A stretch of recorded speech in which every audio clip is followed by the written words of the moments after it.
On a déjà mentionné à plusieurs reprises l'importante croyance dans la providence divine.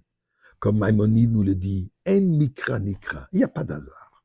Ou le Baal Shem Tov, dans ses paroles à lui, tout est bashgacha pratit, par providence divine. Il n'y a rien qui se passe dans ce monde, dans un vide. Il n'y a rien qui se passe par hasard. Il n'y a pas d'accident dans ce monde. Tout est prévu, tout est voulu par Dieu. La seule chose qui n'est pas prévue par Dieu, c'est notre comportement. Oui, Dieu va prévoir, est-ce que j'ai un revolver ou j'en ai pas? Mais qu'est-ce que je vais faire avec ce revolver? Ça, c'est mon choix. Et je dis ça, puisque Hashgacha Pratit, providence divine, que mon message d'hier était justement à propos de l'importance de cette loi de Noé, sans savoir que durant cet enregistrement, il y a un attentat qui essaye de se faire contre le président des États-Unis. Je vais en parler un peu plus. Mais avant cela, remercions Akadosh Baruch Hu. Oui, et remercions Dieu pour l'avoir sauvé une troisième fois maintenant. C'est pas la politique que je veux faire ici. C'est pas les élections, est-ce que je vais élire Trump ou non, je suis pas américain.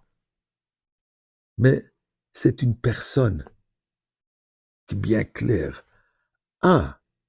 Est sécurisée par Dieu lui-même. Alors remercions Dieu pour lui. Puisque ce que Trump fait pour Am Israël, pour le peuple juif, pour Eretz Israël, il n'y a personne qui a fait autant que lui. Pas seulement pour Eretz Israël, mais pour l'humanité entière. C'est quelqu'un qui n'a pas peur de dire la vérité, qui n'a pas peur de dire le mal, c'est le mal. La clipa, c'est la clipa. Je ne parle pas de son caractère. On parle de ses actions. Et ses actions sont tous alignées avec les enseignements d'Akadosh Baruch Hu. Alors pour cela, nous remercions Akadosh Baruch Hu pour l'avoir sauvé et bien sûr pour tous les miracles que nous voyons régulièrement, qu'on est déjà devenu tellement habitué à les voir. Mizmor le Soid. Oriol Adonai Koloret, Ivdo Sadonai Besimcho Boy le Fana Brunan Aduk Adonai Elohim. Hu Asan Evla Enach Nam Vitzoy Maris Boy Shor Besoy Lechatzroy Besila. Hoyde le Baruch Shmoy Kitoy va Adonai le Lam Chasdav Yadoy Vodor Emunosoy. Mes chers amis, dans le nom de la Tzedaka, aussi comme il dit Tzedaka Tatim Mimavet. La Tzedaka, elle protège de la mort. Eh bien, cet événement, comme le Baal Shem Tov nous dit que de toute chose nous devons en tirer une leçon. Regardons, c'est la troisième fois que Dieu protège miraculeusement cet individu. C'est un homme de foi. Il n'a pas honte d'en parler. Il le dit clairement. Il croit en Dieu. Il croit en la vérité de la Torah. Et effectivement, en parlant de cette loi de Noé, la première est la croyance en Dieu. De croire en un Dieu unique, un Dieu créateur. Dieu qui a créé le monde et c'est lui qui continue à le diriger continuellement. Il ne cherche pas d'associé. Il n'a pas d'associé. Le Shema Israël, Hashem Elokeinu Hashem Echad. Il est un, il est unique, il est unifié. C'est ce un Dieu dans qui nous devons croire, dans qui le monde entier doit croire. Croire, ça veut dire quoi? Pas justement une manière intellectuelle.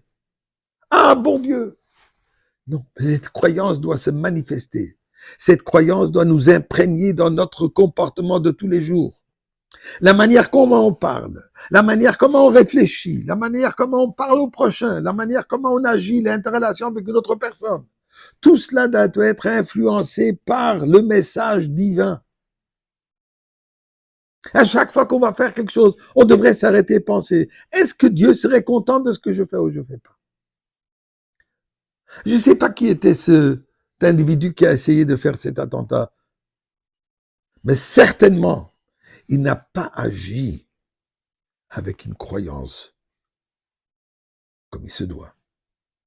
Malheureusement, il y a certains qui ont des fausses croyances, des idolâtres, Qu'est-ce que ça veut dire une idole? Une idole veut dire attaché à quelqu'un ou à quelque chose, une valeur qui ne l'a pas.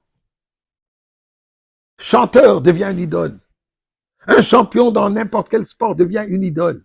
Un acteur que tout ce qu'il peut faire, elle faire, c'est qu'elle peut copier le prochain et mentir là-dessus. Ça devient une idole. On attribue à cette personne. Dieu a donné un cadeau à une personne, une belle voix, et il chante très très bien, extraordinaire. Mais là, on lui attribue beaucoup plus de valeur que la voix. Puisque là où il a une belle voix, ça veut dire que tout ce qu'il dit, tout ce qu'il pense est juste. Pourquoi est-ce qu'on suit ces personnes? Ça, c'est de l'idolâtrie. À nous de savoir qu'il n'y a qu'un Dieu, et c'est lui que nous devons suivre. Et de cette manière, nous arriverons au temps de perfection, au temps de la Goula avec Mashiach pour l'humanité entière aujourd'hui.